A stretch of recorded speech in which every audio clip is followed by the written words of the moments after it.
Good morning, everyone. May echo. May echo.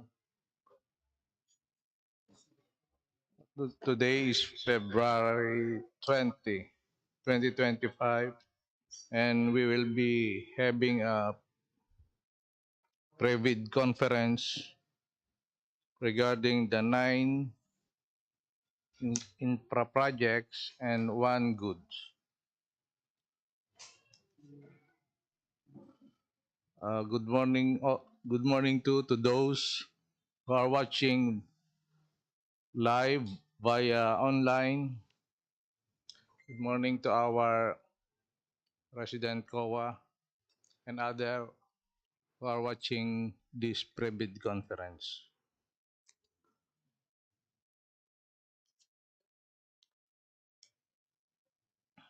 By the way, I am Engineer Fred A. Cabalde, the back chairperson.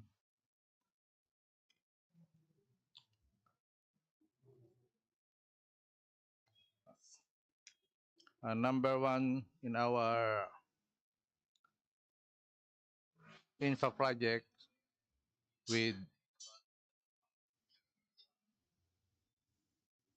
with contract name construction of revetment wall along Balimpasan Creek. Open parenthesis, missing gap, Barangay Guadalupe, Viejo. Contract ID number 250C0031. Contract location, Makati City, Metro Manila. Scope of work, construction of revetment wall. Approved budget for the contract is 29,400,000 pesos. Contract duration is 180 calendar days.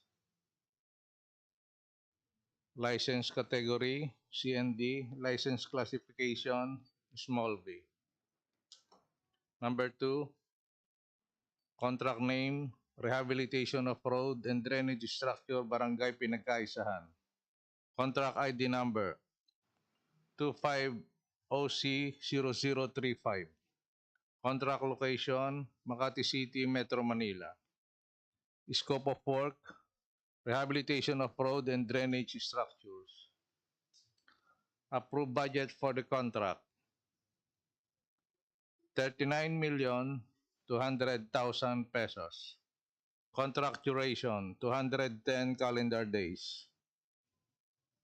License category B. License classification medium A. Number 3, contract name, construction of box culvert at Aguirre Avenue, Barangay BF Homes. Contract ID number 25OC0047. Contract location, Parañaque City, Metro Manila. Scope of work, construction of drainage structure. Approved budget for the contract is 14,700,000 pesos. Contract duration, 120 calendar days. License category, CND. License classification, small b.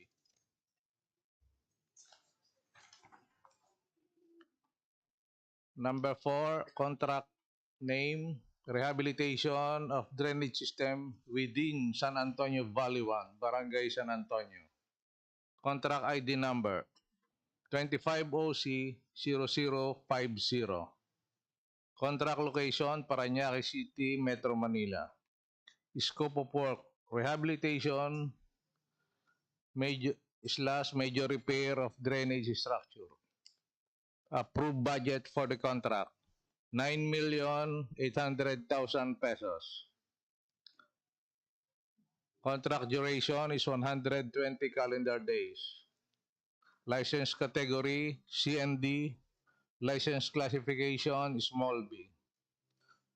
Number 5, contract name, construction of multipurpose building, Barangay Guadalupe, Viejo.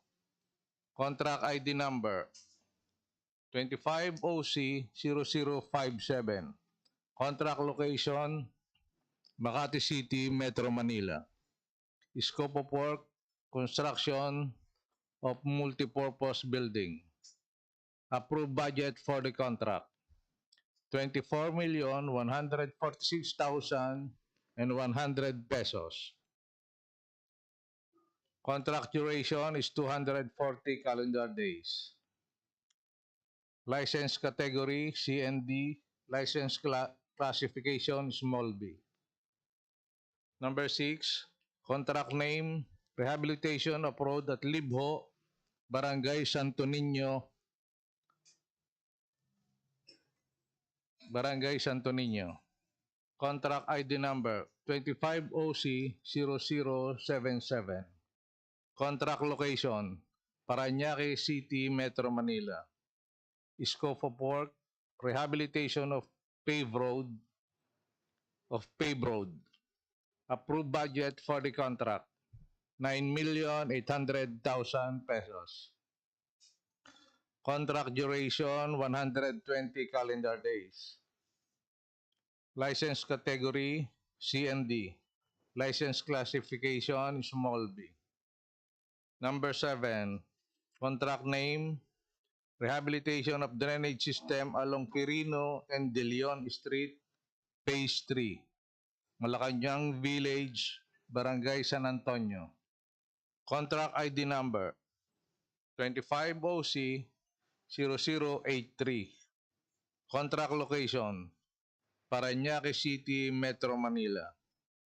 Scope of work, rehabilitation / major repair of drainage structures along road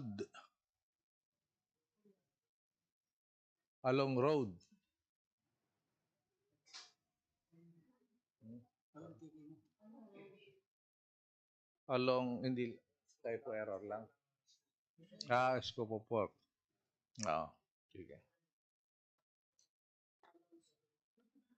Approved budget for the contract, 39,200,000 pesos. Contract duration, 210 calendar days. License category B. License classification, medium A. Number 8, contract name, Rehabilitation of Road along Camia Street and its vicinity, Barangay Guadalupe, Viejo. Contract ID number 25OC 0118. Contract location, Makati City, Metro Manila.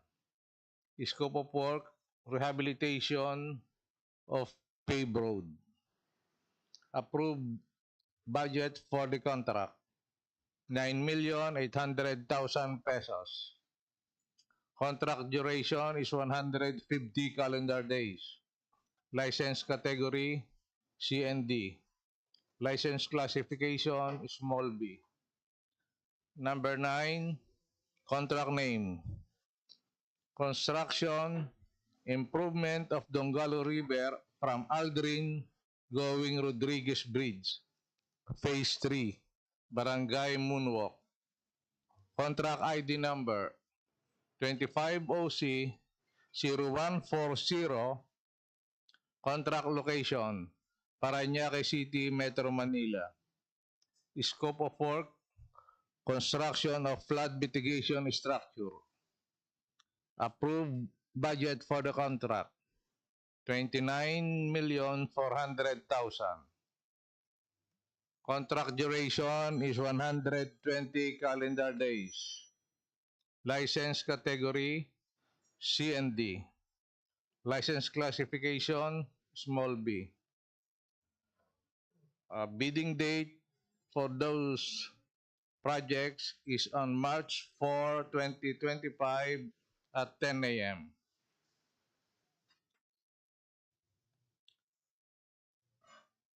Requirements of bidding documents including instruction to bidders, general conditions of contract, special condition of contract, specifications, drawings, bill of quantities and forms, for purposes of determining the eligibility of bidder using the criteria stated in Section 23-4 of IRR 9184.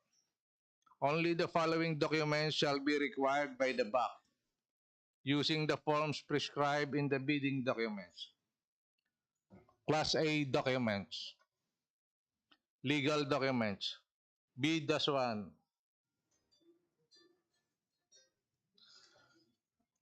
DTI business name registration in the case of single proprietorships, SEC registration certificate in the case of partnerships or corporations, or CDA registration in case of cooperatives.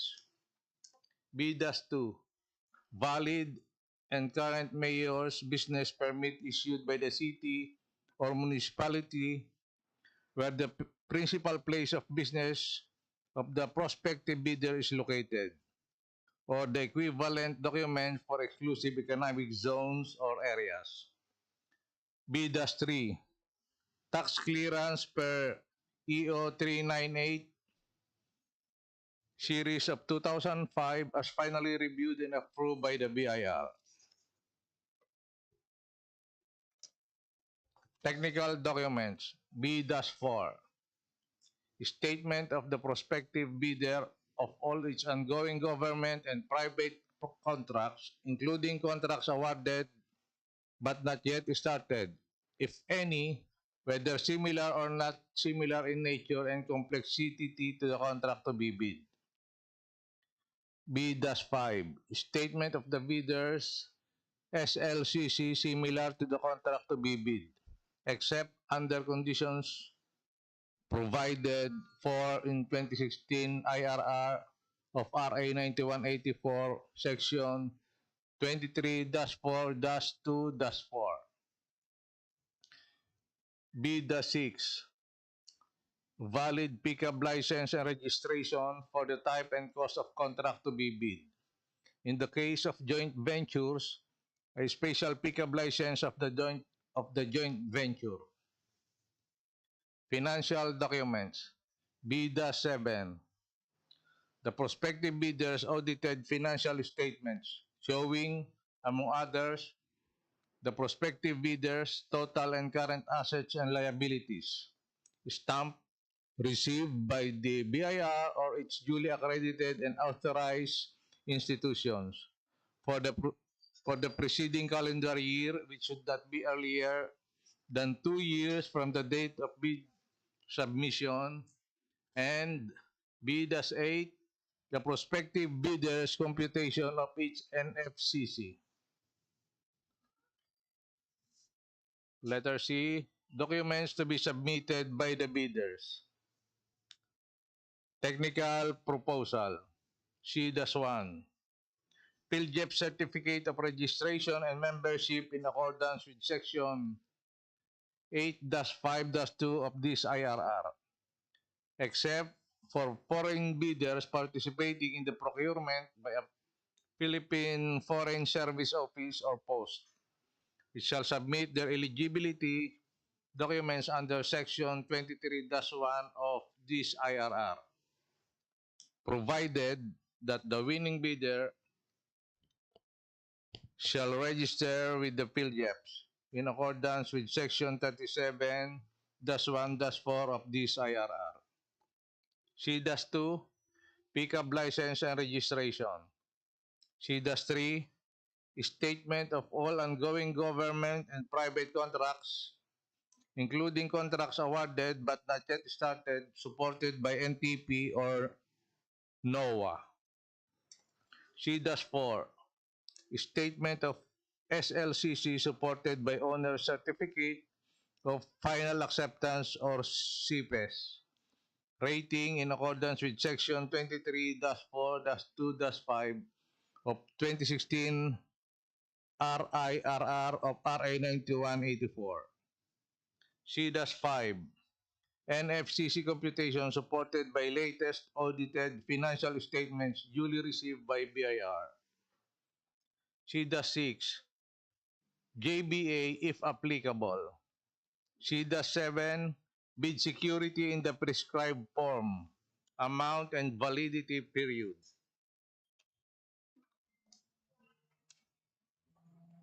C-8, project requirements which shall include the following. C-8-1, organizational chart for the contract to be bid. C-8-2, list of contractors personnel, including project manager, project engineers, materials engineers, and foreman, to be assigned to the contract to be bid with their complete qualification and experience data. There will be no duplication of duties for the key personnel pledged to the contract.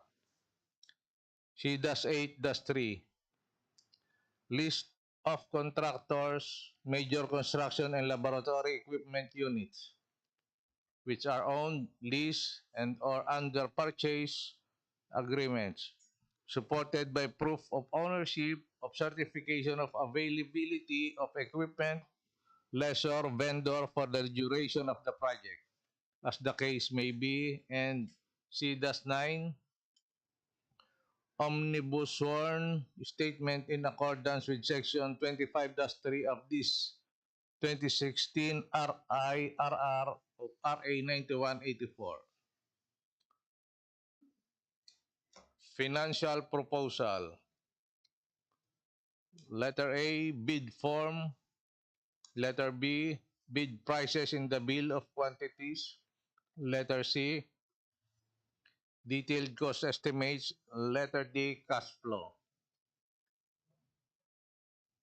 D, criteria and procedure for eligibility check, preliminary examination of bids, detailed evaluation of bids, post-qualification, and award.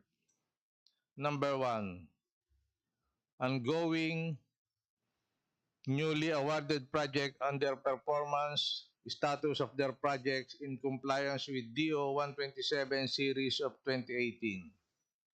Strict application of RA 9184 in the conduct of post-qualification of bidders with delayed ongoing contracts with DPWH and DEO 193 series of 2016. Number 1, the lowest complying bidder shall be verified on their letter A, full compliance of major equipment, technical requirements as prescribed in the bid documents.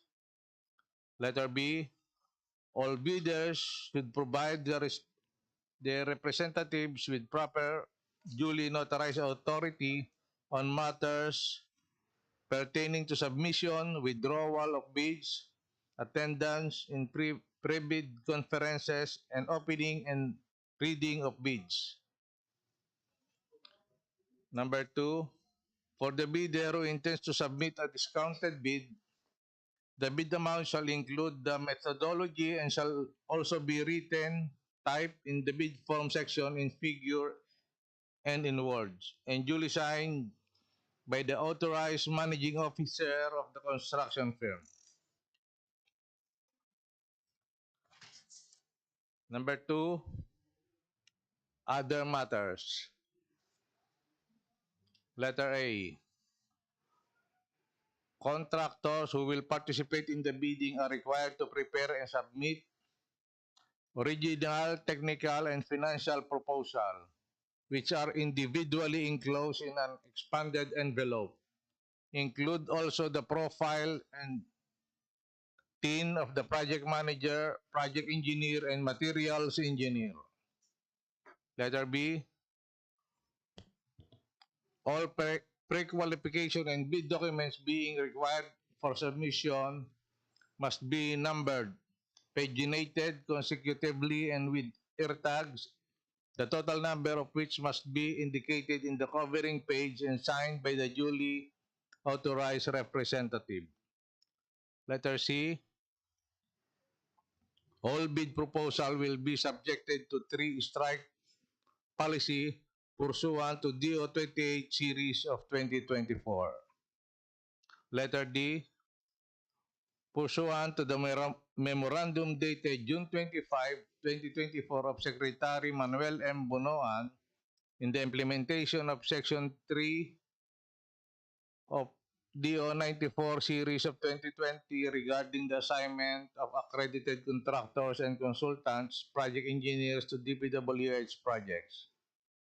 Citing DEO 156 series of 2023, accredited DPWH project engineers shall be assigned to DPWH projects. Hence, commencing on July 1, 2024, pertinent documents be submitted as an integrated part during bidding process. Letter E, all bidders must present a proof of the confirmation of their visit at the entrance of the office premises. No confirmation, no entry. All visitors must download the visitor screening questionnaire from the DPWH website and submit the complete form to the office concerned at least one day before their scheduled meeting. Number 3, questions, comments from bidders and replies of BAC and other representative of procuring entity. Number 4, summary of proceedings including supplemental bid bulletins to be issued.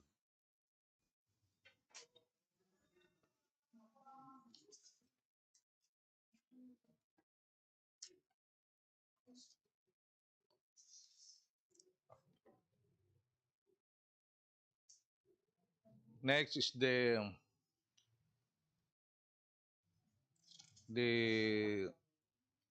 contract ID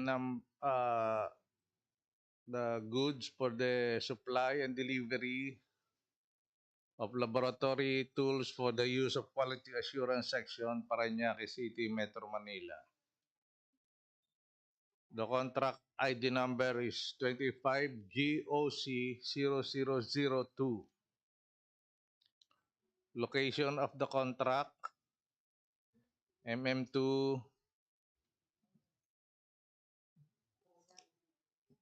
DEO, DPWH, and CR.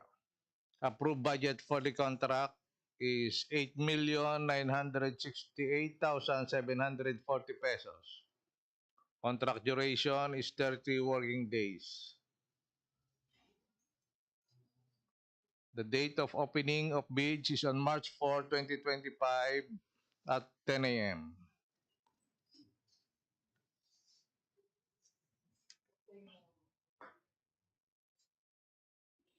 Technical component envelope. Class A documents. Legal documents. A valid PhilJEPS registration certificate. Platinum membership or registration certificate from Securities and Exchange Commission, Department of Trade and Industry for sole proprietorship or Cooperative Development Authority for cooperatives or its equivalent document, and mayor's or business permit issued by the city or municipality where the principal place of business of the prospective bidder is located, or the equivalent document for exclusive economic zones or areas, and tax clearance per Executive Order number 398 series of 2005 as finally reviewed and approved by the Bureau of Internal Revenue. Technical documents. Statement of the prospective bidder of all its ongoing government and private contracts, including contracts awarded but not yet started, if any, whether similar or not similar in nature and complexity to the contract to be bid, and statement of the bidder's single largest completed contract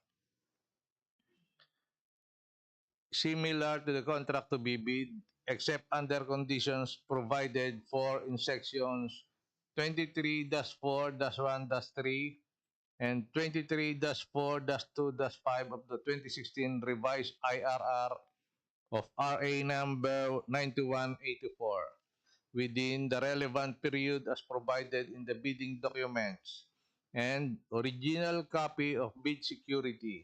If in the form of a surety bond, submit also a certification issued by the Insurance Commission or original copy of notarized bid securing documents and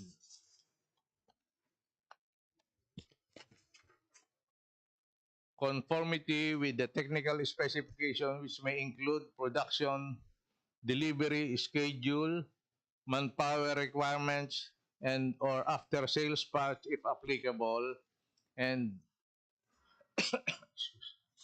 original duly signed omnibus sworn statement or OSS, and if applicable, original notarized secretary certificate in case of a corporation, partnership, or cooperative, or original special power of attorney of all members of the joint venture giving full power and authority to each officer to sign the OSS and do acts to represent the bidder.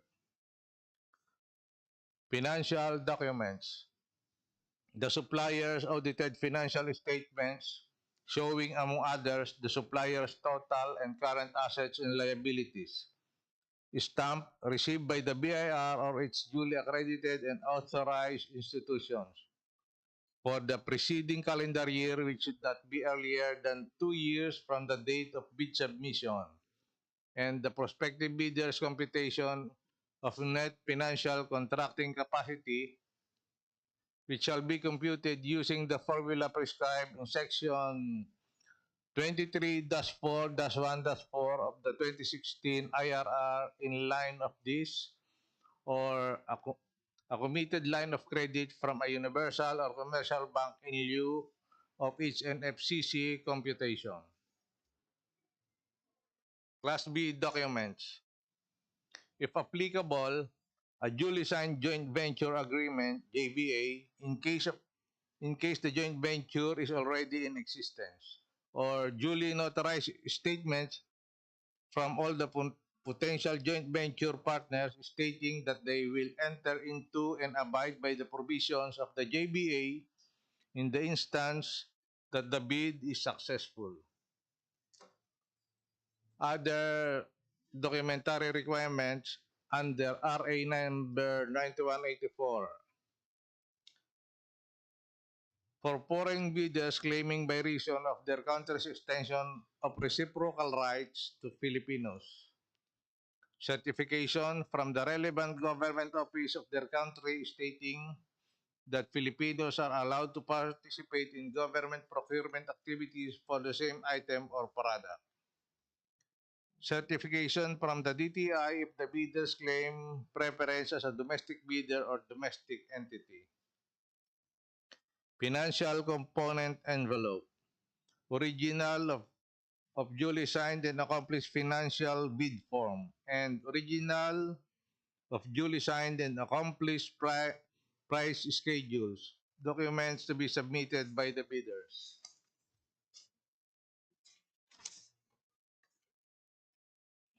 Contractors who will participate in the bidding are required to prepare and submit one original and one photocopy of both technical and financial proposal, which are individually enclosed in an envelope. All, all pre-qualification and bid documents being required for submission must be properly book-bound, and the contents, which must be all numbered, paginated consecutively, the total number of which must be indicated in the covering page and signed by the duly authorized representative. DEO number 90 series of 2002. All interested bidders shall submit their bidding documents in A4 210 by 297 mm size bond paper. Criteria and procedure for eligibility check, preliminary examination of bids, detailed evaluation of bids, post-qualification, and award. The winning bidder shall be verified on their ongoing newly awarded project track performance status of their projects in compliance with DEO number 37 series of 2017. For the bidder who intends to submit a discounted bid, the bid amount shall include the methodology and shall also be written, typed in the bid form section in figure and in words, and duly signed by the owner-manager of the construction firm. All bid proposal will be subjected to 3-strike policy pursuant to DO 28 series of 2024. All visitors, bidders must present a proof of the confirmation of their visit at the entrance of the office premises. No confirmation, no entry. All visitors must download the visitor screening questionnaire from the DPWH website and submit the accomplished form to the office concerned at least 1 day before their scheduled meeting.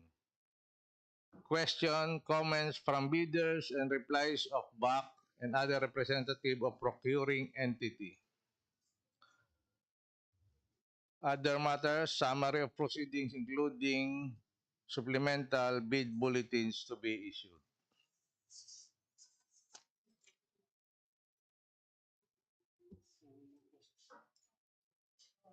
Any question from our visitors?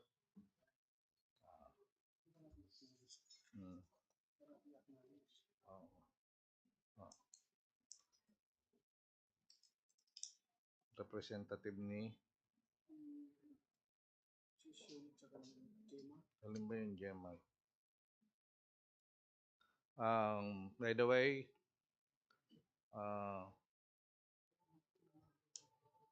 we are acknowledging the presence of the representative from Session Marketing, Mr. Gabriel Arcillas, and from Gmark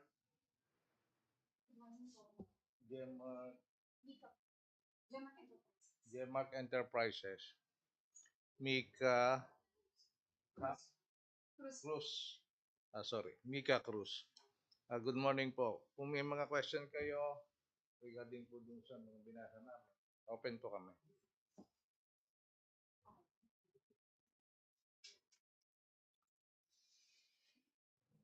Mr. Engineer Balan, any announcement? We'll be having opening of bids for infra projects on February 26, 2025, and likewise on March 4 and March 11 and March 14. So that's all. 11, 12, and 11 and 12, Mr. Chairman. That's all, Mr. Chairman. Thank you. Okay, good morning to all and thank you for attending this pre-bid conference.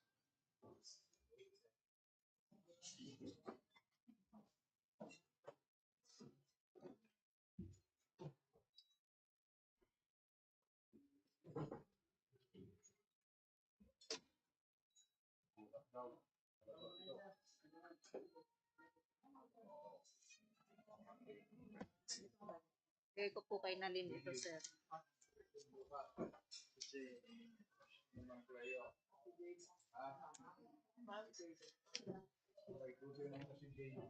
ma-check yung mga turnover na yun, para ma-check yung baka mamaya kasi Iniwan ka nila, sir, ah? Pasalubong na lang. Oo.